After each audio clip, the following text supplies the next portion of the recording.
नमस्कार, मैं हूं तृप्ता आर्य। इंडियाज़ 18 में आप सभी का स्वागत है हमारे खास प्रोग्राम खास मुलाकात में। खास मुलाकात में जिस शख्सियत से हम आपका आज परिचय करवाने जा रहे हैं, उन्होंने राजनीतिक क्षेत्र में एक अपना अलग ही मुकाम हासिल किया है। 1988 में बीजेपी कार्यकर्ता के रूप में उन्होंने अपना राजनीतिक सफर शुरू किया। आज हमारे साथ मौजूद रहेंगे केंद्रीय इस्पात राज्य मंत्री श्री फग्गन सिंह कुलस्ते।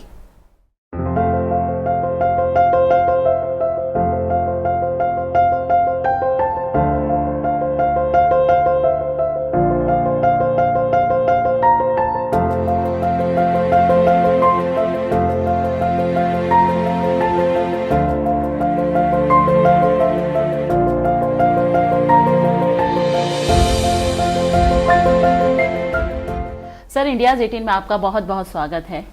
सर, हमारा ये प्रोग्राम एक खास मुलाकात, हम खास व्यक्तित्व के लोगों का परिचय, लोगों से परिचय करवाते हैं।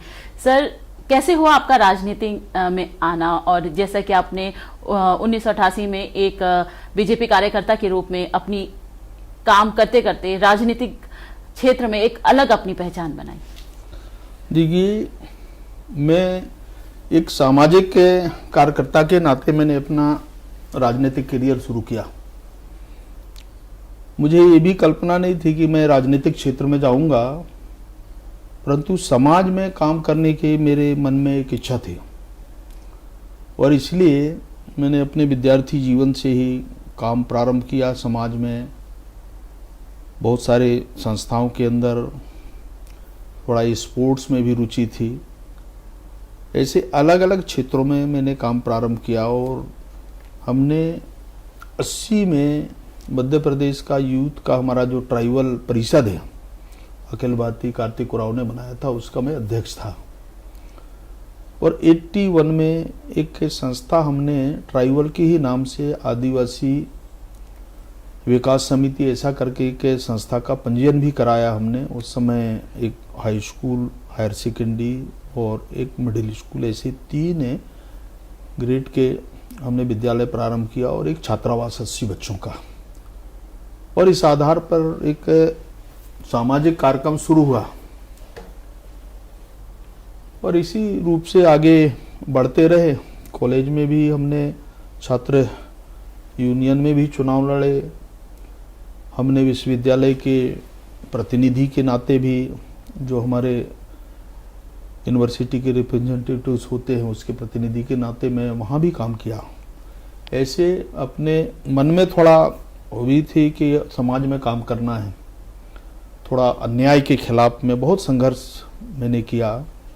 जितने भी तरह के इस प्रकार के अन्याय अत्याचार जो भी हुए, चाहे वो किसी पार्टी विशेष के हों, चाहे कोई व्यक्ति हो, मैंने उनके खिलाफ में भी अनुभव किया और उसको संघर्ष करता रहा। धीरे धीरे लोग जुड़ते गए और फिर मैं चुनाव लड़ा। 89 में एमएलए हो गया, संसदीय सचिव हो गया मैं स्वास्थ्य विभाग का। पटवा जी हमारे मुख्यमंत्री थे, तो उनके साथ में भी मैं दिसंबर 92 तक संसदीय सचिव के नाते काम किया। फिर राम मंदिर का आंदोलन जो शुरू हुआ, तो दिसंबर 92 में राम मंदिर का एक विषय छिड़ा और उसमें ये सारा घटनाक्रम हुआ। तो इस प्रकार की स्थिति बनी। तो जितने लोग आने जाने वाले लोग थे सामाजिक कार्यक्रमों में, धार्मिक, सांस्कृतिक, ऐसे सभी तरह के, और विशेषकर आदिवासी समाज के अंदर मैंने अपने कम्युनिटी के अंदर भी बहुत ऐसे सामाजिक संगठनों को पूरी ताकत के साथ खड़े किया। हमारा राजनीति का आधार यही था कि समाज को जोड़ करके, या वहाँ रहने वाले उस इलाके के अंदर कोई भी व्यक्ति हो, सबको हमने बहुत मदद किया उस समय, और एक राजनीतिक यात्रा शुरू हो गई। सर, 1996 में आपने लोकसभा के सदस्य भी बने। कितनी मुश्किल होती है, क्योंकि जो बैकग्राउंड था, आप वहां से उठकर आए और एक राजनीतिक सफर आपका बहुत, अगर हम पीछे का इतिहास देखें, बहुत मुश्किल भरा रहा, जैसा कि आपने कहा कि बहुत संघर्ष आपने किया। देखिए, चूंकि मैं जब विधायक बना, संसदीय सचिव बना, तो मैंने पूरे उस क्षेत्र के अंदर सरकार के एक प्रतिनिधि के नाते मैंने पूरे इस इलाके के अंदर मध्य प्रदेश में भी मेरा प्रवास बहुत होता था, जैसे अब मेरा स्वभाव है। तो इस आधार पर मैंने पूरे क्षेत्र का भी भ्रमण किया। और जब पहली बार मैं पार्लियामेंट चुनाव लड़ा तो मैं 74 दिन मैंने अपने घर लौटा नहीं। पार्टी ने हमारे वहाँ एक अधीक्षण यंत्री थे जो रिटायर हुए थे, हमारे समाज के ही थे, और वो हम इसके पहले जो सांसद थे मंगरूई के, उस परिवार का उनका बेटा था, वो उनका लड़का था अधीक्षण यंत्री, उस पद से वो रिटायर हुए। तो पार्टी ने सोचा कि पढ़े लिखे हैं और संबंधित परिवार के हैं तो थोड़ा इनके लिए ठीक रहेगा। परंतु मैं सोशल वर्कर था, तो मैं और एक वो हमारे बिलासराव के ऐसा नाम था, और एक व्यक्ति जो हमारे यहाँ 89 में लोकसभा चुनाव लड़े थे, अनूप सिंह मरावी, और वो 77 में हमारे एमएलए थे निवास से, जहाँ से मैं एमएलए था वहाँ से वो 77 में एमएलए लड़े, और एमएलए लड़ने के बाद वो जीता भी 77 में, और मंत्री भी बने। तो एक वो था लोकसभा का कैंडिडेट। तो ऐसे 3 लोग हम लोग हैं। पार्टी ने तय किया कि भाई आप लोग, क्योंकि लोकसभा चुनाव होना है, तो पार्टी ने हम लोगों को आदेश दिया कि भाई आप लोग प्रवास का कार्यक्रम पूरे लोकसभा के अंदर बनाया, क्योंकि बाकी हमारे एक जो अधिकारी थे उसका तो कोई परिचय था नहीं। अनूप सिंह जी एक बार लड़ चुके थे लोकसभा चुनाव, और मैं पार्लियामेंट सेक्रेटरी के नाते उस क्षेत्र में कार्यकर्ताओं से मेरा थोड़ा परिचय था, काम करने का अनुभव भी था। तो इस नाते हम लोगों ने तीनों का प्रवास का कार्यक्रम बना, और उस प्रवास में धीरे धीरे अनूप सिंह जी भी पीछे हो गए, और जो अधिकारी था वो भी पीछे हो गए। परंतु मैं 74 डेज में लगातार मैं पूरे उस अभियान में लगा था कि संपर्क की दृष्टि से कार्यक्रम को खड़ा करना, पार्टी और ये सारी योजना। तो पार्टी को भी शायद ऐसा लगा कि इनमें क्षमता है निरंतर संघर्ष करने की, और मैं 74 दिन जब इस पीरियड में पूरा मैंने प्रवास किया तो पार्टी ने फिर मुझे टिकट भी दिया। वैसे मुझे 91 में पार्टी ने टिकट मुझे दे रहा, मैंने पार्टी को अवॉइड किया। मैंने कहा अभी ठीक नहीं है, अभी हम लोग नए हैं, और ऐसी स्थिति में हम चुनाव लड़ेंगे तो अभी अच्छा नहीं, और किसी को अवसर दीजिए। तो हमारे एक एक्स एमएलए थे, उनको पार्टी ने दिया था 91 में। तो इस प्रकार की स्थिति थी। तो सामान्य तौर से हमारे जान पहचान संपर्क के कारण पार्टी ने फिर मुझे चुनाव लड़वाया, और मैं चुनाव को जीता भी। परंतु पहली बार हम वहाँ मेंबर पार्लियामेंट बने, इसके पहले कांग्रेस ही जीतती थी, कभी अपवाद 77 को छोड़कर। सर, कांग्रेस के प्रत्याशी को आपने बहुत भारी बहुमत से हराया था। सर, अगर हम मध्य प्रदेश की बात करें, ट्राइबल एरिया की बात करें, वहाँ पर काफ़ी सारी समस्या देखने को मिलती हैं। फीमेल्स की बात करें, फीमेल्स को लेकर काफ़ी दिक्कतें वहाँ पे देखने को मिलती हैं। बीजेपी सरकार का एक नारा, बेटी बचाओ बेटी पढ़ाओ, कितना असर दिखता है वहाँ पे? क्योंकि आप वहाँ पर व्यक्तिगत रूप से लोगों के बीच में जाकर ज़मीनी हकीकत से आपने कार्य वहाँ पे किया है, जो हालात देखे हैं, क्योंकि कई बार हमारा भी वहाँ पे जाना हुआ है पर्सनली वहाँ पे, लेकिन हालात जो देखने को मिलते हैं तो शायद कई प्रश्न जो दिल और दिमाग में दौड़ने लगते हैं। देखिए, एक तो क्या है, मुझे वो समय भी मैंने देखा है जब दिग्विजय सिंह जी मुख्यमंत्री हुआ करते थे। ग्रामीण इलाकों में इसके पहले भी मैंने श्यामाचरण को भी देखा, 89 में। इसके पूर्व श्यामाचरण भी चीफ मिनिस्टर बने, इसके पहले भी थे वो। परंतु मैं अपने थोड़ा समझ के हिसाब से मैंने 80 से मैंने बहुत नज़दीकी से देखा। तो जो मुझे ध्यान में आया, और मैं हमेशा सोचता हूँ, आज भी मैं पूरे देश भर में यही सोचता हूँ कि जितने पिछड़े क्षेत्र हैं जहाँ लोग पहुँच नहीं सकते, मैंने हमेशा कल्पना किया कि इस प्रकार के क्षेत्रों को चिन्हित करना और वहाँ तक पहुँचना, लोगों से मिलना जाना। मैंने अनेक ऐसे उदाहरण मैंने देखा है कि जैसे उस समय जब मैं पार्टी के अंदर महामंत्री के नाते भी मैंने काम किया, 2 बार मध्य प्रदेश की महामंत्री रहा, मोर्चे का भी मैं महामंत्री था, फिर 4 बार मैंने ट्राइबल का अध्यक्ष केंद्र में भी रहा, राष्ट्रीय सचिव भारतीय जनता पार्टी का भी काम किया यहाँ।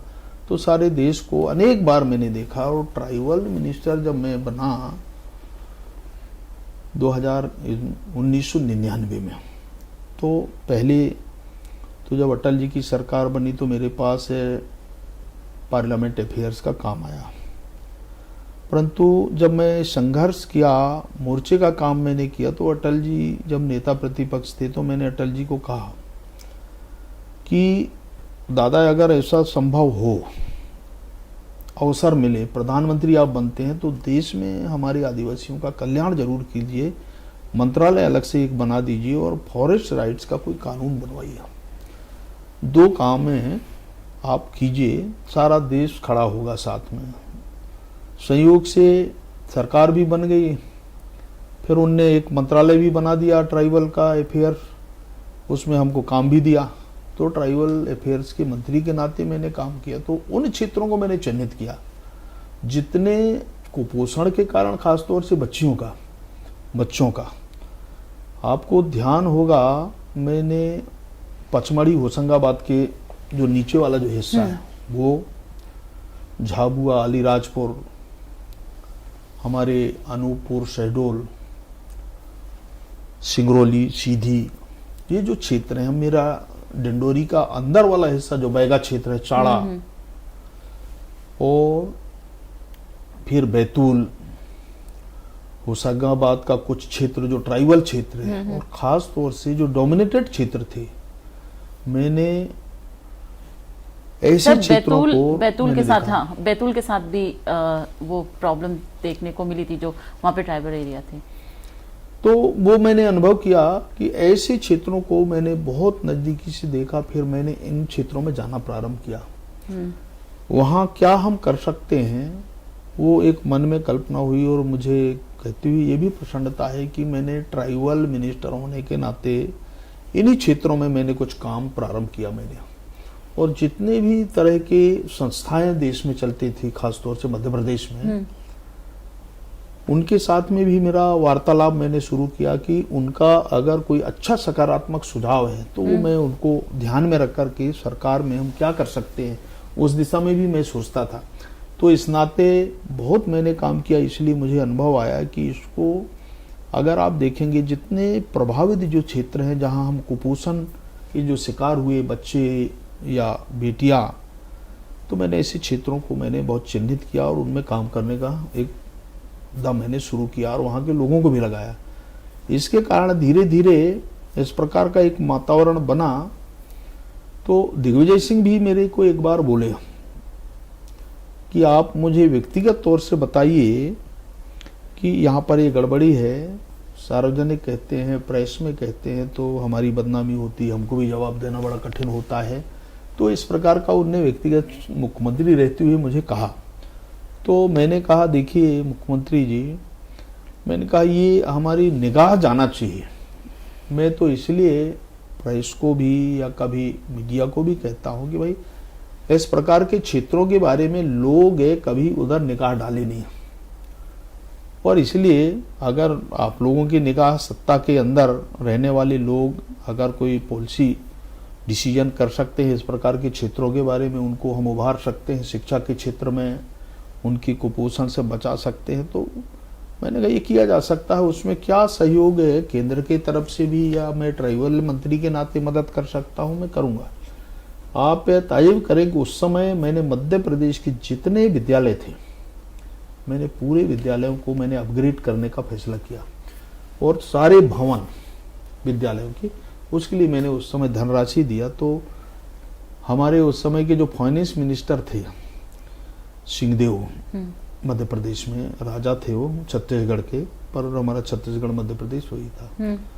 तो वो मैंने देखा। फिर छत्तीसगढ़ का जो बॉर्डर ऑफ नगर है वो वाला हिस्सा भी, वहां एक बार बच्चे मर गए, उसमें से लड़कियां ज्यादा थी पढ़ने वाली।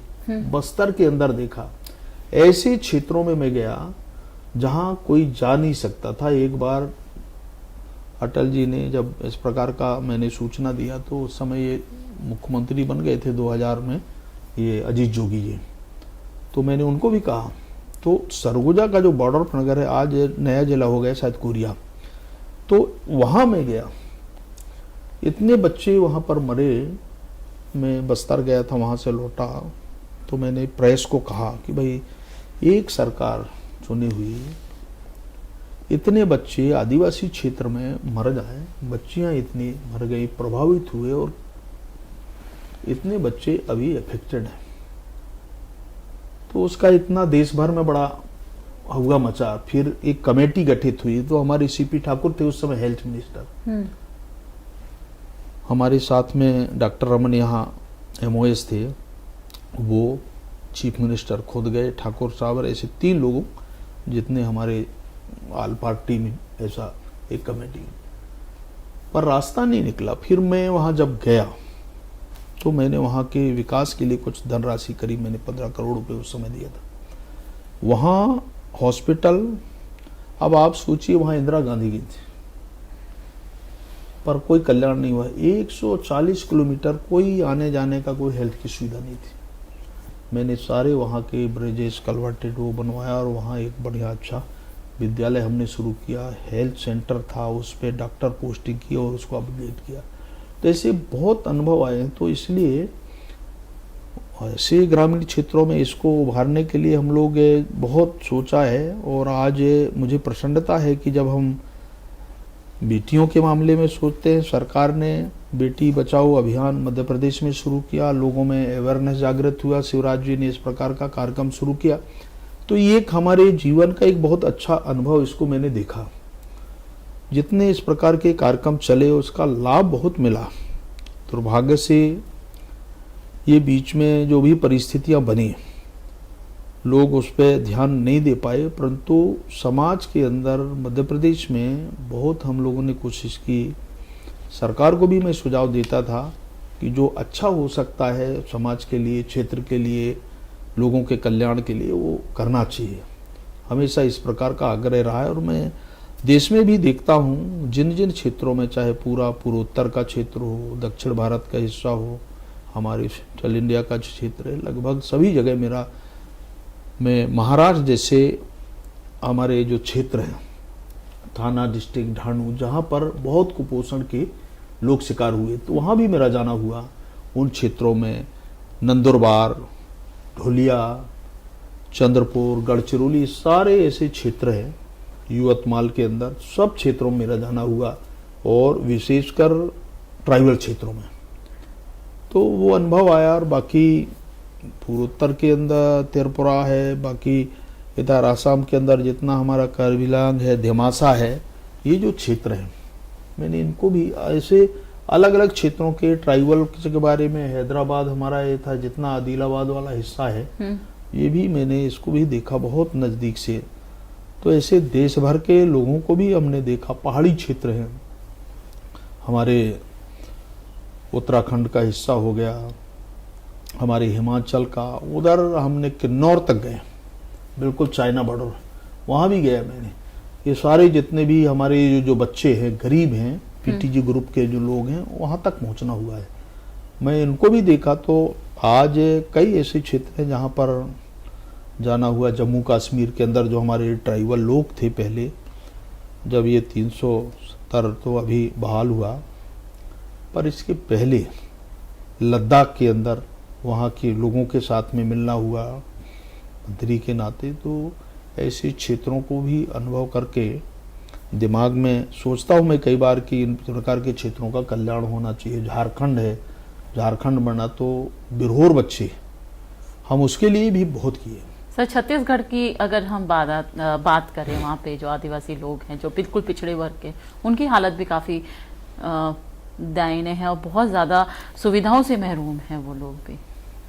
तो देखिए, ये सही है कि अभी भी छत्तीसगढ़ में, जैसे बस्तर का जो क्षेत्र देखें, सरगुजा का ये जो कोरिया के अंदर वाला क्षेत्र देखें, कुछ रायगढ़ का जो हिस्सा देखें कि ये जो क्षेत्र है सर, रायगढ़ के अंदर जो छोटे छोटे, अगर हम रायगढ़ से आगे जाते हैं, बहुत छोटे छोटे विलेजेस हैं, जैसे गारे पालमा हो गए, बहुत सारे ऐसे जहाँ पे हमने जाकर वहाँ पे हम कुछ दिन रहे, जो हालत देखे वहाँ पे आदिवासियों के और बहुत पिछड़े हुए लोग बहुत चीजों से महरूम हैं। लगता ही नहीं है कि वो आज इस आधुनिक दौर पे हैं। ये सही है कि इसको देखिए धीरे धीरे, एक तो वहाँ एक नक्सलवादियों का जो प्रभाव बढ़ा, एक इसके कारण भी कई लोग बड़े डिस्टर्ब हुए, काफ़ी लोग गांव छोड़ करके बाहर निकल आए, तो इस प्रकार की कई तरह के वहाँ पर कठिनाइयाँ हुई। परंतु ये सही है कि ऐसे क्षेत्रों के बारे में कुछ सरकार ने पिछले समय, मैंने रमन जी को सुझाव दिया था और उनने उन बच्चों के पढ़ाने के लिए एक रायपुर में बहुत अच्छा सेंटर उनने शुरू किया। जितने बच्चे जो प्रभावित होते हैं उन बच्चों के लिए उनके माँ बाप से भी बातचीत करके समय में आए, परंतु उनको रेसिडेंशियल बोर्डिंग स्कूल प्रारंभ किया।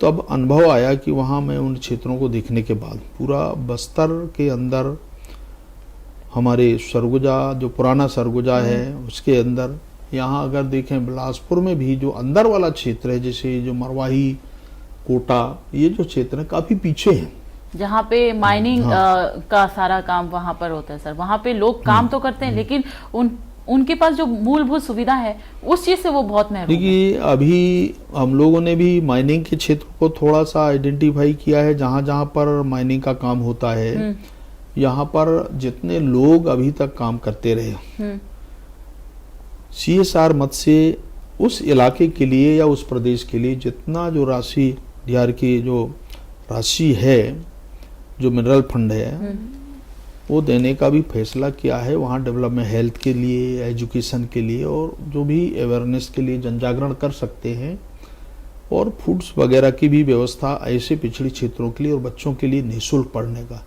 ऐसे उनको स्कूल को बढ़ाने के लिए वहाँ पर रेसिडेंशियल स्कूल और बच्चों के लिए जो सपोर्ट कर सकते हैं, तो वहाँ हमने CSR से भी हमने करने का फैसला किया और एक मेडिकल भी हम कॉलेज वहाँ पर बनाए हैं, तो उसको अपग्रेड कर रहे हैं। तो जितना हमारे यहाँ से भी हम कर सकते हैं तो ये कोशिश हुई है, परंतु ऐसे पिछड़े क्षेत्र हैं जहाँ पर पहुँचना लोगों के लिए कठिन है, खास तौर से जो बस्तर है, आप अबुझमाड़ के अंदर देखें, यहाँ भी जो बस्तर का जो क्षेत्र है वो भी काफ़ी पिछड़ा हुआ है, जो उड़ीसा बॉर्डर से लगा हुआ जो क्षेत्र है वो भी है। तो ऐसे क्षेत्रों को भी मैंने देखा है और उन क्षेत्रों में हम जो अच्छा कर सकते हैं, इस समय सामान्य परिस्थिति बहाल करने की कोशिश हो रही, परंतु अभी भी हमको करना चाहिए इन क्षेत्रों में।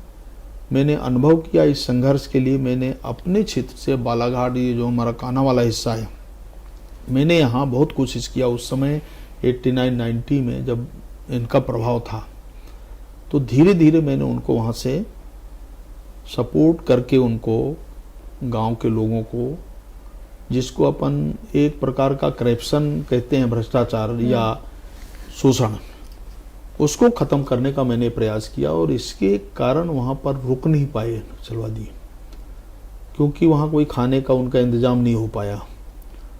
ये जरूर है कि जहाँ पर इन सब चीज़ों के बारे में लोगों ने ध्यान नहीं दिया, वहाँ इसका प्रभाव बढ़ा। और इसलिए मैंने तिनसुकिया, जब आसाम में एक बार घटना हुई थी, जो आउटसाइडर्स थे तिनसुकिया में, 13 लोगों को गोली मारे थे, उसमें भी सारे जो बोलफाके लोग थे। तो उस समय सरकार ने मुझे भेजा, उस समय गृह मंत्रालय अडवाणी जी के पास था, तब मैंने देखा वहाँ जाकर के लोगों से बातचीत किया उस इलाके के अंदर। तब मुझे ध्यान में आया कि ये जो चाय बागान है बंगाल के अंदर, जितने तरह के जो लोग वहाँ काम करते हैं, तो इसमें भी एक प्रकार के जो बीच में बिचौलिया जो होती हैं, ये सारे वहाँ के लोगों के साथ में जो अन्याय करते हैं, तो ये भी एक बहुत बड़ा कारण था। और आज लोग जूझ रहे हैं इससे। मैंने उस समय रिपोर्ट दिया और मैंने कहा कि ये चीज़ें बंद होना चाहिए। और धीरे धीरे फिर उसके बारे में सरकार ने कुछ एक्शन प्लान बनाया डेवलपमेंट के लिए। ये जो गलत तौर तरीके थे इसको रोका और इसके बाद आज सामान्य परिस्थिति काफ़ी ठीक हुई है। परंतु क्षेत्र के बारे में, उन क्षेत्रों में पूर्वोत्तर में मैंने अनुभव किया कि इस प्रकार की जो गतिविधियां हैं, उन गतिविधियों को रोकना है तो उसके पीछे क्या है, सरकार की इच्छा शक्ति, ये होना चाहिए। मुझे लगता है कि इसको ध्यान में रख करके आगे बढ़ना चाहिए। और समाज जहाँ है, खास तौर से ट्राइबल क्षेत्रों में क्या है, एक तो हमारे लोग कनेक्टिविटी से बाहर हैं, पहाड़ी क्षेत्र है, अनेक तरह की वहाँ कठिनाइयाँ हैं, असुविधाएं हैं। तो मूलभूत सुविधा की बात करते हैं, खाना, पानी, मकान, उनसे भी वो लोग वंचित हैं। पानी उनको ढंग से नहीं मिल रहा है, पानी की वजह से उनको बीमारियां भी बहुत हैं। तो ये गवर्नमेंट का जो पहला कदम जो हम कहेंगे कि उन लोगों तक मूलभूत सुविधा पहुंचाने की प्राथमिकता कब तक रहेगी? हालांकि थोड़ी स्थिति सुधरी है अभी हमारी सरकार, प्रधानमंत्री जी का तो स्पष्ट तौर से ये कार्यक्रम जब अनाउंस हुआ था, एक मंत्रालय भी अभी नल और जल का बनाया है, जल शक्ति। हमने 24 तक पूरे देश भर में हर गांव और हर घर तक पानी देने का हमारा एक संकल्प है। हमने फर्स्ट फेज में काम प्रारंभ किया है और मुझे लगता है कि ये प्रधानमंत्री जी की इच्छा शक्ति के कारण संभव हुआ है। तो जो आवश्यक चीजें हैं, अभी मैंने देखा अपने, एक तो पानी, दूसरा बिजली, और जितने भी जो एक्सप्रेशन डिस्ट्रिक्ट अभी जो चिन्हित हुए 125, ऐसे जो बिल्कुल पिछड़े हुए जिलों को चिन्हित किया गया है, उसमें हम क्या क्या कर सकते हैं मूलभूत चीज़ों को लेकर के, स्वास्थ्य सुविधाओं को लेकर के। और इसी को ध्यान में रखते हुए मुझे ध्यान में है कि पिछले समय जब मैं हेल्थ में था तो मैंने प्रधानमंत्री जी को कहा कि आज पूरे हिंदुस्तान को आप देखें तो हमारा 40% हिस्सा हेल्थ से जुड़ा है, 60% अभी इससे दूर है, वो भी ग्रामीण क्षेत्र है। तब उनने मुझे कहा कि इसके लिए क्या बेहतर कर सकते हैं। आपको ध्यान होगा कि हम अपग्रेडेशन की जो प्रक्रिया शुरू किए थे, तो मेडिकल कॉलेज हमने संख्या बढ़ा दिया, वो भी डिस्ट्रिक्ट मेडिकल कॉलेज बनाया हमने, डिस्ट्रिक्ट जो हॉस्पिटल से उनको अपग्रेड किया, सीट हमने बढ़ा दिया, 75,000 हमने किया, 25,000 पीजी में हमने कर दी। इस प्रकार के डॉक्टर्स, हॉस्पिटल, और इसके साथ साथ जो पहाड़ी क्षेत्र में काम करने वाले अगर डॉक्टर हैं तो उनको पीजी में हम बोनस अंग देंगे, और ताकि उनका एक प्रकार की व्यवस्था ठीक प्रकार की बन सके और 3 साल गांव में रह करके वो शहर में आ सकते हैं, या जब पीजी में जाएंगे तो उनको ये प्रेफरेंस मिलेगा। फिर आयुष्मान भारत की कल्पना को भी हमने साकार उस समय ही किया, और आज 5 लाख रुपए तक जो गरीब आदमी है, आपको ध्यान होगा कि देश में 50 करोड़ लोग आज इस योजना का लाभ ले रहे हैं। इतनी बड़ी संख्या है हेल्थ में हमने किया। और इससे मूलभूत चीज़ों में देखें, शिक्षा, ये भी हमने, आपको ध्यान होगा ट्राइबल में हमने देश भर में 100 हमने रेसिडेंशियल एकलव्य मॉडल आदर्श स्कूल की कल्पना हमने अटल जी के समय किया। आज धीरे धीरे पूरे देश भर में ब्लॉक, जो ट्राइबल ब्लॉक हैं, उनको हम कवर कर रहे हैं। अभी हम सब डिवीजन तक पहुंचे, इसके पहले हम जिला तक। 10 साल में हमको जरूर माने कोई प्रोग्रेस नहीं हो पाया कि जो हम 100 उस समय देश में शुरू किए तो कुछ जिलों के अंदर किए, परंतु यूपीए सरकार जब थी 10 साल, तो उस समय एक भी विद्यालय उनने शुरू नहीं किया ट्राइबल में, जो करना चाहिए था। अभी फिर जब मोदी जी आए तो हमारे ज्वेल जी ने इसको फिर आगे बढ़ाया, और अभी मुंडा जी इसको बढ़ा रहे हैं। और मुझे लगता है कि हमारी ये कल्पना है कि एक रेसिडेंशियल एकलव्य मॉडल स्कूल की कल्पना, उसमें पहली क्लास से जो बच्चे हमारे रहते हैं और 12 तक सीबीएसई का जो पाठ्यक्रम है, हर प्रदेश के जो ट्राइबल ब्लॉक हैं या डोमिनेटेड हैं, जो प्रभाव वहाँ ट्राइबल का है, ऐसे विकास खंडों को भी हमने चिन्हित किया है, और ऐसे देश भर में इनकी संख्या को काफ़ी हमने बढ़ाया है।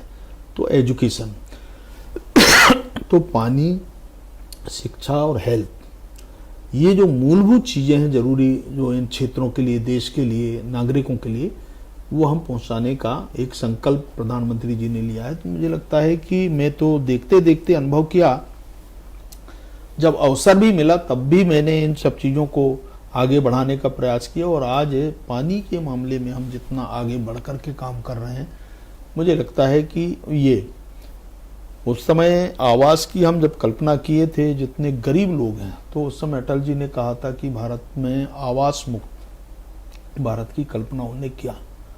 तो मैंने 14 में ही मैंने मोदी जी को कहा कि एक सपना अटल जी का था, देश में इस काम को भी करना चाहिए।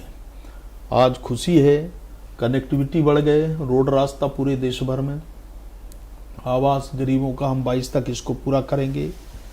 महिलाओं के लिए जो गैस कनेक्शंस दिए हैं, ये भी प्रधानमंत्री जी ने बड़े इच्छा शक्ति से देश के लोगों से आह्वान किया और उसके कारण आज हम करीब करीब 9 करोड़ माता बहनों को हम दे पा रहे हैं। सर, इंडिया 18 से बात करने के लिए बहुत बहुत धन्यवाद। आज हमारे साथ केंद्रीय इस्पात राज्य मंत्री श्री फग्गन सिंह कुलस्ते जी मौजूद रहे, जिन्होंने हमें बहुत सारी चीज़ों के बारे में बताया, बहुत सारी ऐसी जानकारियां दी जो आदिवासी क्षेत्र में इन्होंने काम किए और जिस तरीके से कोरोना काल अभी जैसा संकट अभी पूरे विश्व में मंडराया हुआ है, किस तरीके से सरकार वहां पर आदिवासी लोगों से संपर्क में है, उनके खाने पीने की जो सामान है उसको मुहैया कराया जा रहा है। आने वाले दिन में भारत का जो एक नया दिशा और नई पहचान बनेगी, सर ने कहा कि उसके लिए सरकार प्रयास कर रही है। आज के लिए बस इतना ही, लेकिन आप सब जुड़े रहिए इंडियाज़ 18 के साथ। नमस्कार।